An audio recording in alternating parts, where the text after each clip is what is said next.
Everyone, welcome to KV teachers guild. So बच्चों, आज हम डिस्कस करेंगे class 8 English second chapter children at work के NCERT question answers.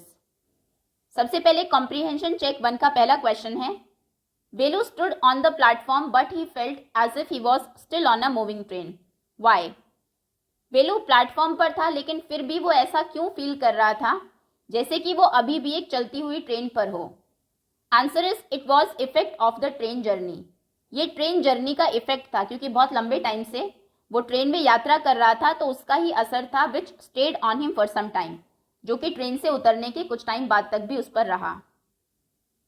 Second question is what made him feel miserable.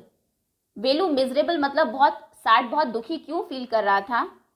Velu was alone, वो अकेला था, tired, थका हुआ था, एंड हंग्री, और भूखा भी था, सो ही फेल्ट मिजरेबल, इसलिए वो मिजरेबल फील कर रहा था। नेक्स्ट थर्ड क्वेश्चन का फर्स्ट पार्ट है, Velu travelled without a ticket Y.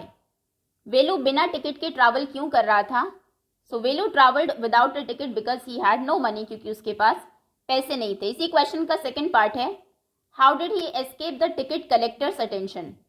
TC की अटेंशन को एस्केप करने में, मतलब उससे बचने में वो कैसे सफल रहा। So he escape the ticket collector's notice because, क्योंकि the ticket collector did not come to that unreserve compartment. जिस अनरिजर्व कंपार्टमेंट में वो बैठा था उसमें टिकट कलेक्टर आया ही नहीं। Next question is why had Velu run away from home. Velu घर से क्यों भाग आया था। So Velu had run away from home because of his father. Velu अपने फादर की वजह से घर से भाग आया था, who used to snatch all the money from him and his sisters. उसके जो फादर थे वो उससे और उसकी जो बहनें थी उनसे सारा पैसा, सारी मनी छीन लेते थे। He also beat the children, और वो बच्चों को पीटते भी थे। Next question is why did he decided to follow that strange girl. वो जो एक स्ट्रेंज अजनबी लड़की थी, वेलू ने उसको फॉलो करना, उसका पीछा करना क्यों डिसाइड किया, क्यों उसने ऐसा फैसला लिया। So Velu agreed to go after the strange girl because, क्योंकि ही वॉज हंग्री, वो भूखा था, and the girl promised to get food for him, और जो लड़की थी उसने प्रॉमिस किया था कि वो उसको खाने के लिए कुछ देगी। Sixth question is can Velu read Tamil and English. क्या वेलू तमिल और इंग्लिश पढ़ सकता था, and how do you know, आपको ये कैसे पता। Velu could not read the sign boards in English. जो साइन बोर्ड्स लगे थे जिन पर इंग्लिश में लिखा था, वेलू उसको नहीं पढ़ पा रहा था। But he was able to read the Tamil sign central jail. लेकिन वहां पर सेंट्रल जेल में के ऊपर तमिल में लिखा हुआ था सेंट्रल जेल, उसको उसने रीड कर लिया।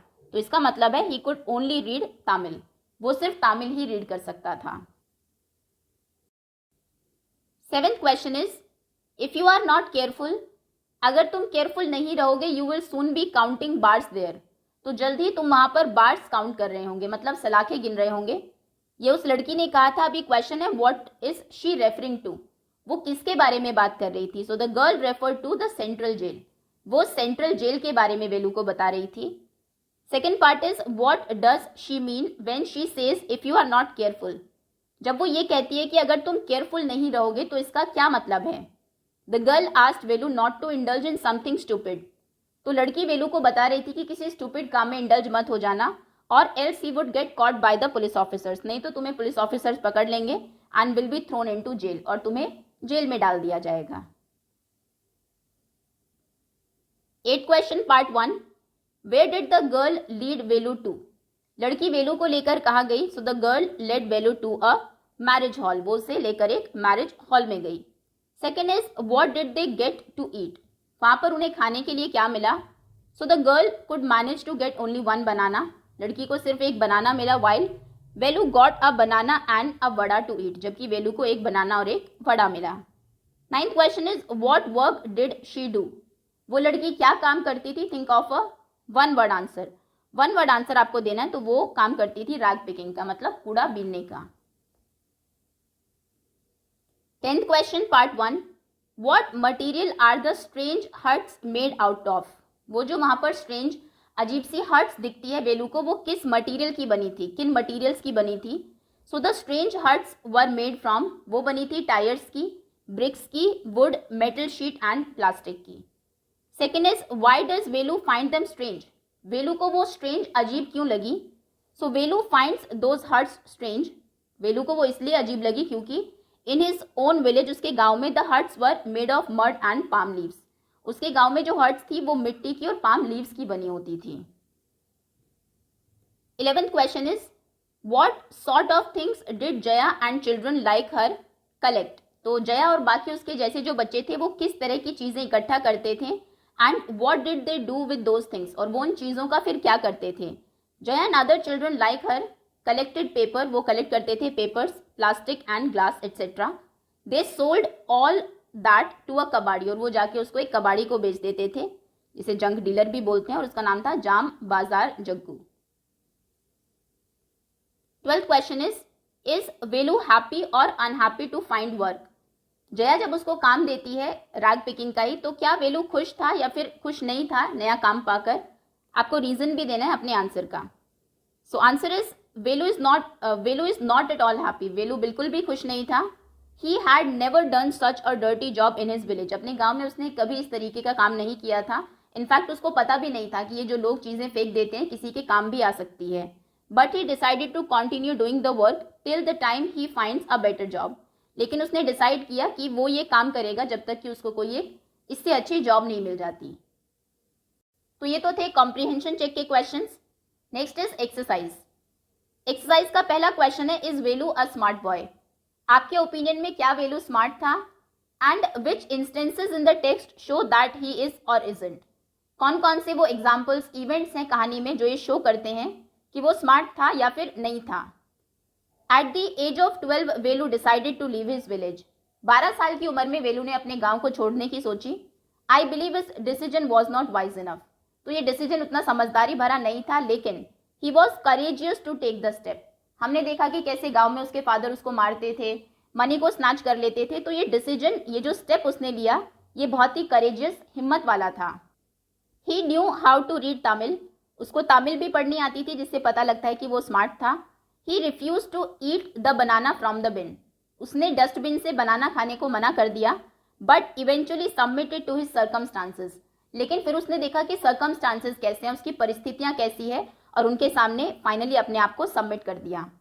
ही फाउंड द प्लेस स्ट्रेंज। उसको वो जगह थोड़ी अजीब लगी, and plan to stick to his present job. और उसने सोचा कि वो उसकी जो प्रेजेंट जॉब है उस पर ही रहेगा till the time he finds a better one in the city. जब तक कि उसको इस शहर में एक अच्छी जॉब नहीं मिल जाती, टू सस्टेन हिमसेल्फ, अपने आप को सस्टेन कर रखने के लिए, तब तक वो ये जो जॉब है उसकी, जो उसको पसंद भी नहीं थी, उसको ही करता रहेगा। तो ज्यादातर जो डिसीजन थे वेलू के, वो उसके स्मार्टनेस को शो करते हैं। Second question is, do you think Jaya is a brave and sensitive child with a sense of humour. क्या आपको लगता है कि जया ब्रेव, बहादुर और सेंसिटिव थी, और उसका सेंस ऑफ ह्यूमर भी अच्छा था। Find instances of her courage, kind nature and humour in the text. Text से उसके करेजियस और ह्यूमरस होने के प्लस उसकी काइंडनेस के कुछ एग्जाम्पल्स आपको फाइंड करने हैं। So yes, Jaya is a brave and sensitive girl. She takes pity on Velu and gets food for him. इससे पता लगता है कि वो सेंसिटिव थी, उसको वेलू पे दया आई और उसने उसको खाना दिया। She herself earns her livelihood bravely by collecting discarded material and selling them. वो खुद अपना livelihood earn करती थी, जो discarded material थे उनको कलेक्ट करके और उनको फिर सेल करके। इससे पता लगता है कि वो ब्रेव थी। And she has a sense of humor also. She calls the dirty trickle of water Buckingham Canal. वो वहाँ पे थोड़ा सा गंदा पानी इकट्ठा हुआ था जब वो एक पुल के ऊपर से जा रहे थे, तो उसने कहा कि देखो ये है यहाँ की बकिंगम कैनाल। और भी बहुत सारे एग्जाम्पल्स हैं जिससे पता लगता है कि उसके पास ग्रेट सेंस ऑफ ह्यूमर था। Now third and last question, what one throws away as waste may be valuable to others. जो कोई पर्सन वेस्ट समझ के थ्रो कर देता है, फेंक देता है, वो किसी दूसरे के लिए वैल्यूएबल, कीमती हो सकता है। Do you find this sentence meaningful in the context of this story. इस स्टोरी के कंटेक्स्ट में क्या आपको ये सेंटेंस मीनिंगफुल लगता है, and how. So yes, the plastic, the paper, the rusty metal sheets thrown away by people, लोग जो इनको फेंक देते हैं, become valuable to rag pickers. ये जो रैग पिकर्स है, कूड़ा बिनने वाले हैं, उनके लिए वैल्यूएबल है। They eat leftover food for survival. वो सर्वाइवल के लिए बचा हुआ खाना भी खा लेते हैं। They sell junk food to some dealers to earn their livelihood.